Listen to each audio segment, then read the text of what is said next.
आयुक्तांनी सुद्धा चौकशीचे आदेश दिले आहे का नाही? हे आहे का बाहेरचे नाही हो, त्यांना मला ओळखत असतील ना.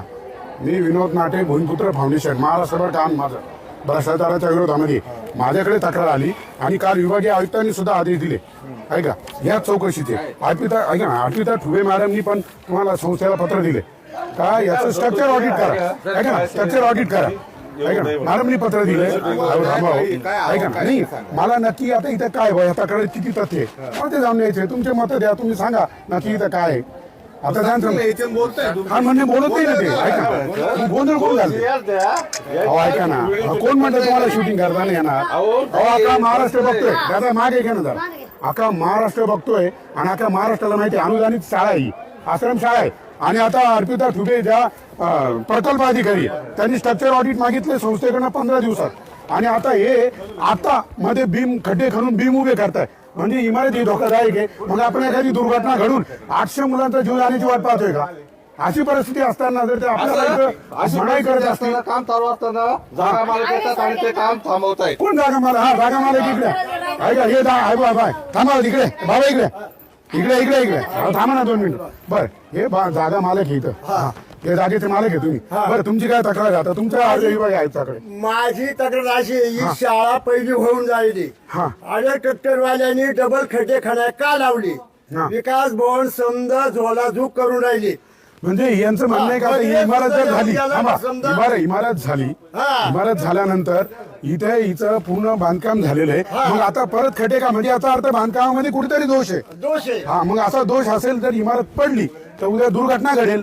आता मला मॅडमचं पत्र पण मिळाले माहितीच्या अधिकारामध्ये, स्ट्रक्चर ऑडिट पण मिळाले म्हणून आपण ते सत्य जाणून घ्यायला आलो. आणि हा सत्य जाणून घेण्याचा अधिकार इथं प्रत्येक माणसाला आहे, प्रत्येक नागरिकाला आहे. कारण ही अनुदानित शाळा आहे, शासन याला अनुदान देत आहे आणि अनुदानित शाळा आहे त्यामुळे आपण इथं विचारू शकतो आणि यांना जाऊन विचारतोय. आणि आपण आरोग्य मुख्याध्यापकांशी बोलतोय आणि ते म्हणताय की आम्हाला असं पत्र आहे तुम्ही शूटिंग करू शकत नाही. अरे शूटिंग करायला का बंदाई आहे, का मनाई आहे? ऐका ना सर. बरं खोटं काय आपण काय खोटं करतोय का? पत्र आलं हे पत्र खोटं आहे का? ऐका ना हे सर ऐका ना सर नाही चुकीचं आहे, तुम्ही चुकीचं बोलताय. हा 2 मिनिट थांबा ना तुम्ही. अहो तुमची तक्रार आहे ना, तुमची तक्रार आहे मी पाहायला आलोय, तक्रारीवरून पाहायला आलोय. काय तर ते तुम्ही खोटं बोंबाबोंब करताय, संस्थेची बदनामी करताय का तुम्ही? खोटे तुमचं विभागीय आयुक्ताला पत्र आहे तुमचं का शाळेच्या इमारतीचं धोकादायक आहे अवस्था तातडीने बंद करा. मग विनाकारण तुम्ही संस्थेची बदनामी करताय का? ऐका नाही मग मी तेच पाहायला आलोय. हा अजिबात मी कोणाचे लुडबुड मान नकोय. मी काय बघा मी तुम्ही माझे नातेवाईक नाही, ते माझे नातेवाईक नाहीये. इथं 700-800 मुलांचा जीवाचा प्रश्न आहे. जेव्हा पत्र मला माझ्या हातात मिळालंय प्रकल्प अधिकारी अर्पिता ठुबे मॅडमचं, त्यानंतर इथं स्ट्रक्चर ऑडिट यांना काही सूचना दिल्या काही बीम उभे करा म्हणजे का उभे करा म्हणून आपण जाणून घ्यायला आलोय. आणि हे जाणून घेण्याचा अधिकार महाराष्ट्रातला प्रत्येक नागरिकाला आहे. म्हणून इथं असं काहीच नाही का इथं बंद नाही असं अजिबात नाही.